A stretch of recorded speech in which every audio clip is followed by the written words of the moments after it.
Qiz bola uyiga borganda uni qanaqa mehmon qilish kerak degan savolga bitta tanishimiz doim aytadilar. Qizlar kelganda uyda nima ovqat bo'lsa, sho'rva bo'lsa sho'rva, mastava bo'lsa mastava, osh bo'lsa osh yeb ketadi. Asobiy yo'li uchun ovqat qilinmaydi. Lekin kelinlarning o'ziga xohlagan ovqatligisini, nimadir yegiligisi kelsa, kafedan bo'ladimi, hammasini muhayyoq beradilar. Harom bo'lib so'raganda ko'pchilik aytadilar. Qizlarni taltaytirib yuborsam, ertaga o'zini uyi bilan solishtirishni boshlaydi.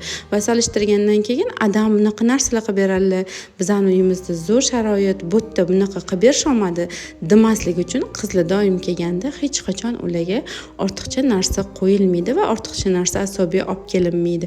Kelinlar bo'lsa bizning uyimizda yashaydi, shuning uchun ularga hamma narsaga ruxsat beriladi va ularga nima xohlasa shuni olib berishga harakat qilamiz deb aytadilar. Bu narsa qanchalik to'g'ri, bu gaplarni aytgan odam ham menga begona emas, juda ham yaqin tanishimizlar. Shuning uchun sizlarga ham shu narsani aytaman.